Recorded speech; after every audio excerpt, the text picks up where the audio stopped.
Hello students, welcome to the session. ఈ రోజు మనం క్లాస్లో గుప్తా డైనాసిటీకి సంబంధించిన టెస్ట్ ఎక్స్ప్లెనేషన్ చూద్దాం. సో గుప్తా డైనాసిటీలో మనకి మెజారిటీ ఆఫ్ ద క్వశ్చన్స్ ఎలా వస్తాయి అని అంటే, most of the important rulers ఎవరు, అంటే లార్జెస్ట్ గుప్తా డైనాసిటీని ఎక్కువ రోజులు పరిపాలించిన రూలర్స్ ఎవరు, అండ్ వాళ్ళతో ఏమైనా మిలిటరీ అచీవ్మెంట్స్ అసోసియేట్ అయ్యి ఉన్నాయా, and at the same time Gupta డైనాసిటీలో ఉన్న ఇంపార్టెంట్ కోర్టు పోయిట్స్ ఎవరు. సో దీంట్లో మనకి వాటి గురించి ఎక్కువ క్వశ్చన్స్ ఉంటాయన్నమాట.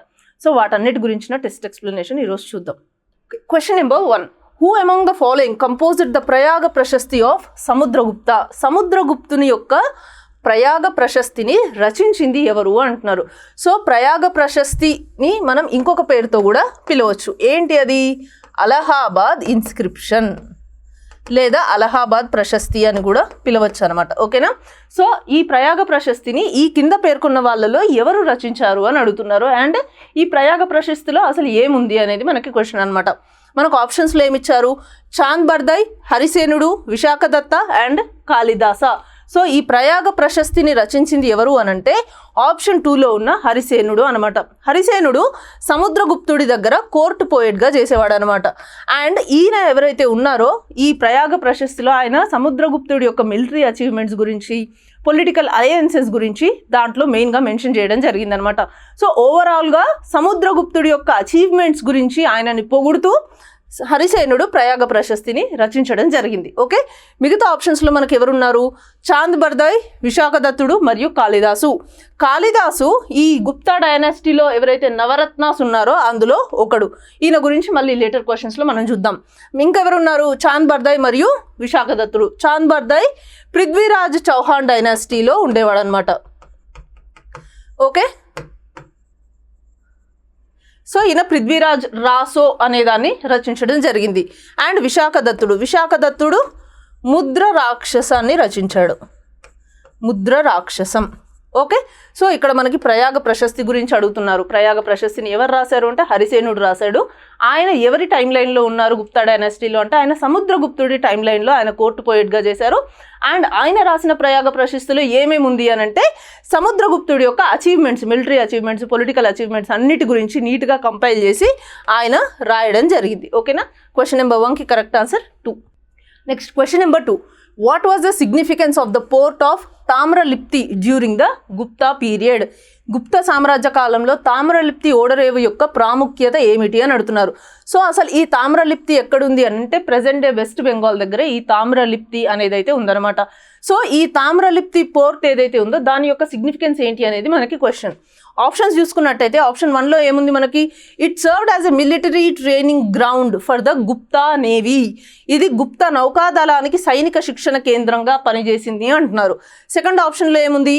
It was a major maritime link to south east Asia and China. ఇది ఆగ్నేషియా మరియు చైనాతో ప్రధాన సముద్ర మార్గ అనుసంధాన కేంద్రంగా ఉంది అంటున్నారు.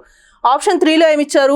It was the capital of the Gupta empire for a very short period. ఇది కొంతకాలం పాటు గుప్తా సామ్రాజ్యానికి రాజధానిగా ఉంది అని అంటున్నారు.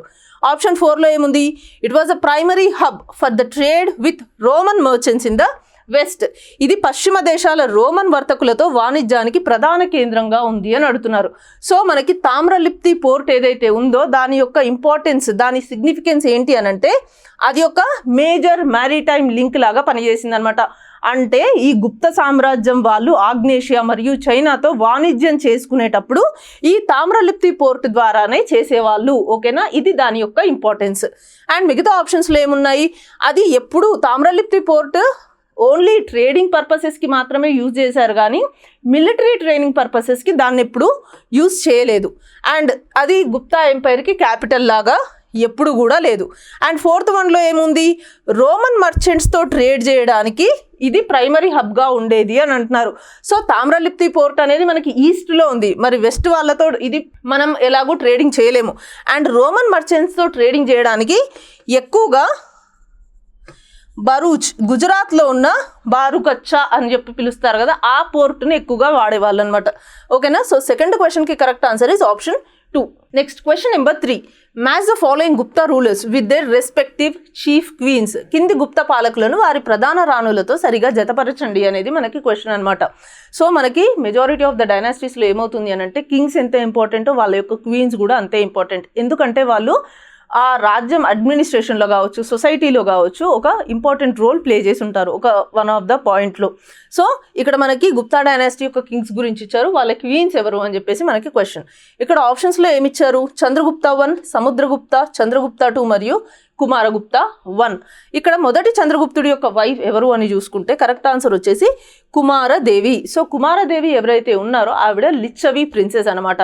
సో చంద్రగుప్త 1 ఎప్పుడైతే కుమారదేవిని పెళ్లి చేసుకున్నారో ఈ మ్యారేజ్ ఏదైతే ఉందో ఆయన లైఫ్లో గుప్తా డైనాసిటీలో అదొక మేజర్ టర్నింగ్ పాయింట్ లాగా అయిందనమాట. ఎలా అంటే ఆయన లిచ్చవి ప్రిన్సెస్ని పెళ్లి చేసుకోవడం వల్లే ఈ చంద్రగుప్త 1 ఎవరైతే ఉన్నారో ఆయన తన గుప్తా డైనాసిటీని ఎక్స్టెండ్ చేయడానికి వీలవ్వడం జరిగిందనమాట.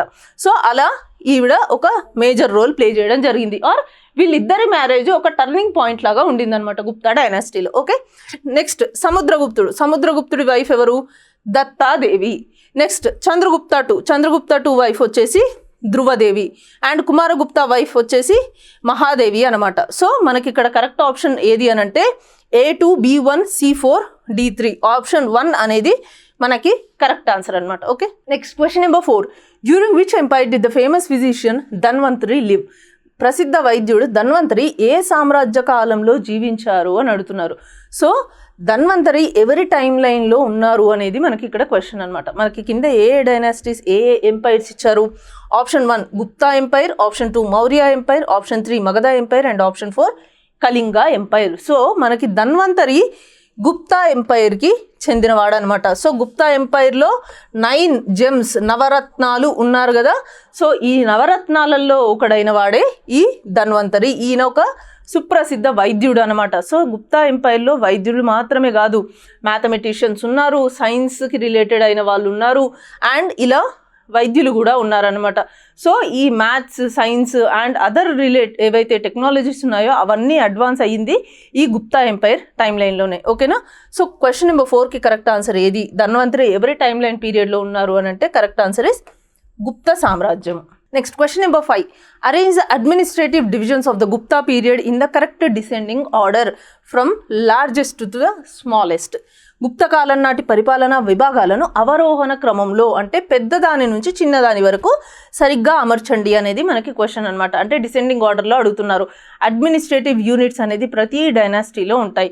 సో గుప్తా డైనాసిటీకి సంబంధించిన అడ్మినిస్ట్రేటివ్ యూనిట్స్ గురించి మనకి ఇక్కడ క్వశ్చన్ ఇవ్వడం జరిగిందనమాట. సో లార్జెస్ట్ అడ్మినిస్ట్రేటివ్ యూనిట్ నుంచి స్మాలెస్ట్ అడ్మినిస్ట్రేటివ్ యూనిట్ వరకు మనల్ని మ్యాచ్ చేయమని అడుగుతున్నారు. ఆప్షన్స్లో ఏమి ఇచ్చారు మనకి? 1లో భుక్తి, విషయ, విధి అండ్ గ్రామ్. అంటే భుక్తి, విషయ, విధి మరియు గ్రామం. అండ్ సెకండ్లో ఏమిచ్చారు? విషయ, విధి, భుక్తి అండ్ గ్రామం. థర్డ్లో ఏమిచ్చారు? గ్రామం, విధి, భుక్తి మరియు విషయ. ఫోర్త్లో ఏమిచ్చారు? విధి, విషయ, గ్రామం అండ్ భుక్తి. సో మనకి ఇక్కడ కరెక్ట్ అడ్మినిస్ట్రేటివ్ డివిజన్స్లో కరెక్ట్ ఆర్డర్ ఏది అని అంటే ఆప్షన్ 1లో ఉన్న భుక్తి, విషయ, విధి మరియు గ్రామ్. భుక్తి అంటే ఒక లార్జెస్ట్ ప్రావిన్షియల్ యూనిట్ అనమాట. So almost it is similar to A state అని చెప్పొచ్చు. మరి దీన్ని ఎవరు గవర్న్ చేసేవాళ్ళు అని అంటే ఉపారిక అని ఉండేవాళ్ళు అనమాట. సో ఉపారిక ఈ భుక్తిని గవర్న్ చేసేవాళ్ళు అనమాట. తర్వాత మనకి విషయ అంటే అదొక డిస్ట్రిక్ట్ లాగా. సో భుక్తిని విషయాస్ లాగా డివైడ్ చేసేవాళ్ళు. దీన్ని విషయపతి, దీన్ని గవర్న్ చేసేవాళ్ళు విషయపతి అనమాట. మళ్ళీ విషయాస్ని మళ్ళీ సబ్ డివైడ్ చేసేవాళ్ళు. ఇప్పుడు మనకు ఒక డిస్ట్రిక్ట్లో మళ్ళీ చిన్న చిన్న డివిజన్స్ ఉంటాయి కదా, వాటిని విధి అని చెప్పేసి పిలుస్తారనమాట. ఆ తర్వాత గ్రామం అంటే చిన్న చిన్న విలేజెస్ని గ్రామాస్ అని పిలుస్తారు. దీన్ని గ్రామిక అడ్మినిస్టర్ చేసేవాళ్ళు అనమాట. సో మనకి ఇక్కడ గుప్తా డైనాసిటీలో administrative units from largest to smallest descending ఆర్డర్లో ఏవి కరెక్ట్ అంటే భుక్తి, విషయ, విధి మరియు గ్రామ్. ఆప్షన్ 1 అనేది కరెక్ట్ ఆన్సర్.